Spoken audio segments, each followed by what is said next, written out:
What's good, y'all? It's me, Chris, back here with another video. And in today's video, we're going to be discussing how there is not one black gay man that represents us all. But before we get into that, I just wanted to say, I'm back! Yes! I know it's been quite some time since I've been in front of this camera, but listen, school, it was really starting to overwhelm me. And I just had to focus on that because I pay for it.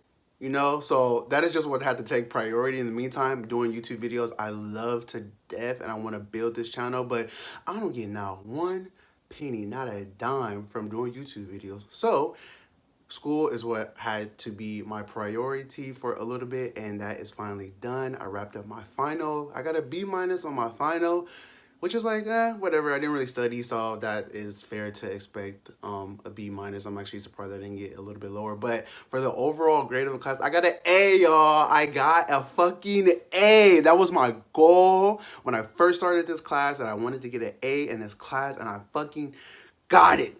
My first college A. And it'll probably be my last college day, honestly. Fuck, it was a lot of pressure, y'all, to have to want to work up to getting an A. When I tell you I was so stressed out so much with the assignments that I had, it was stressful as fuck. It was very overwhelming. I'm the type of person that when things overwhelm me, I tend to push back from it. And so I was very aware of that this semester. So I reached out to friends in real life. I reached out to my family members, my roommates who have been through college. I went even on Twitter and Instagram and Facebook and just talked to lots of different people just to kind of get my nerves. See, it's making me anxious and stressed out just talking about it again right now. That's how much it was for me during this semester. But I'm glad that's over. I'm already registered for classes next semester. I will be taking 2. So we'll see how that goes. It's very different for me to be kind of tackling multiple goals at one time. I'm trying to get my YouTube channel popping. I have school, and then I still have to work. I'm also socializing, dating, hanging out with family members.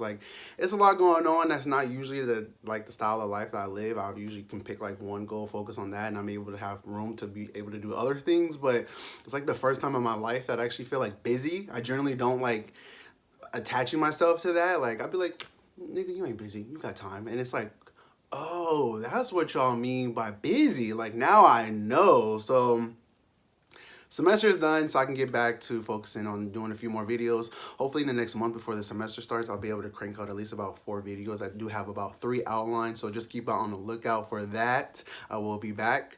But in today's video, I just wanted to get started on discussing that black gay men are not monolithic.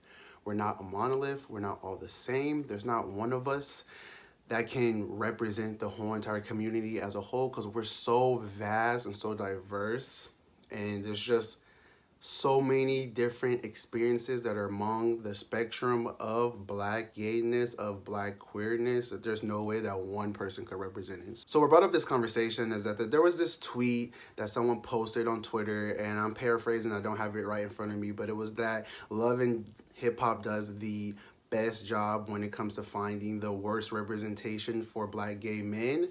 And that tweet just started so much conversation on my TL. When I saw this tweet, it was an instant eye roll. I was very confused, what? Everyone on the show is extra and turned up. That's the environment of the show. That's why y'all tune in. The cast is full of argumentative, flamboyant, slick talking, sassy characters. That is of the show. So what would it be anything other than expected for them to have a queer black man or a queer person or a black person on the show to do anything other than what the rest of the cast is doing? The representation is having black queer people visible in these spaces is to show that yes, we are very much a part of the music industry, we're very much a part of hip-hop, we're very much a part of fashion. It is just to show our visibility. That is the representation. So what do these black gay men owe us than anything other than acting themselves on a reality show? It's a reality show, so what's the real issue? Well, I can think of 2 things off the top of my head. One being is that white supremacy has really got us all thinking that black people are a monolith. Race was created as an an oversimplification to categorize people. And in this oversimplification, it's painting a broad stroke on the identities of Black people, and it all made us appear to be monolithic.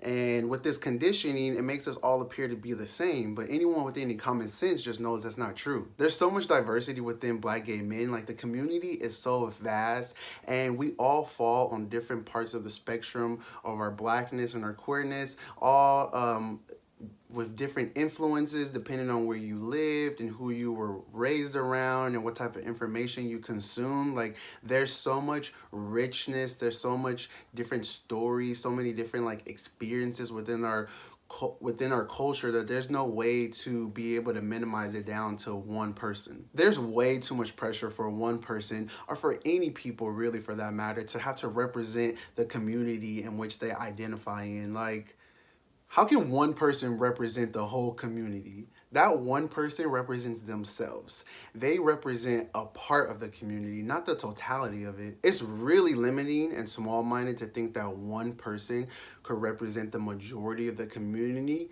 Listen, no one represents the community. You just speak as a part of the community. And the second reason I could think of is that, you know, in media, when it comes to TV, film, reality shows, hosting gigs, like, we aren't seen very often. So I think we could be very hypercritical as to like how we are depicted. And, you know, I think that that's fair in terms of like storytelling. Like, for sure, I'm tired of us being the punchline, us having to tell the jokes, us having to be some type of tokenism, a trope. Like, that's fair. I think that when it comes to, if you're gonna tell a Black gay man story, tell it and it be authentic and genuine to that. But a lot of times when it comes to these conversations with like as simple as a person being themselves, being flamboyant, sassy, loud, I think a lot of times we're just like, no, that's a stereotype. And it's like, at the end of the day, some of these stereotypes are from are people who exist like that in real life. I know plenty of people who are loud, sassy, have a lot of attitude, a lot of energy, flamboyant, over the top, and like, there's nothing wrong with that. So do we think that they don't belong in our space? Do we think that their stories are not valid enough for them to be told just because it makes you uncomfortable? You have to remember that there is room for everyone to exist freely in our community, and that there is room for everyone to be visible in our community and seen as themselves. For me, a lot of this comes from respectability politics. I feel like when people are super critical and want to critique the way in which stereotypes are depicted, it honestly comes from it. For me, it feels like it's very much from respectability politics, as if saying like, you know, don't act like that, act like this, and then we can be seen as human. See, we're just like y'all. And it's like, listen, even when we do act human, even when we are humanized, we're still killed in the fucking streets. We're still harassed. We're still locked out of so many systems. So I'm just not down for anyone to thinking that a Black man must conduct themselves to be treated with human decency. I just can't ride with that. So in this conversation, we're not all the same, of course, and it's not on some shit of like, oh, I'm better than that person, or I'm not like the other gays, but it's that like there's no pressure for one of us to represent all of us, because there's so many of us in this community. It's so vast, it's so rich, it's so diverse that I can't imagine watching a show and seeing that this person needing to represent me. There's nothing wrong with if something doesn't relate to you, that's totally fine. And there's nothing wrong if something is not the truth. Like, if that just type of trait doesn't exist, then yeah, let's shut that shit down. But we got to be more mindful about people who exist in identities that are different than ourselves. That's all the thoughts I have on this video. I would ask you guys to please leave your thoughts and comments below. Let me know what you guys think. Have you ever experienced this? Like, did it take you some time to unlearn this conditioning that makes you think that like we're all the same? Please let me know. Also, just real fast, the lighting is kind of off. It's really freaking cloudy outside, so I have the light on right now. So hopefully this works for y'all. Until then, give this video a thumbs up if you enjoyed this conversation. If you're new to my channel and enjoy this type of content, I ask you to please subscribe, and I will see y'all in the next video. Bye!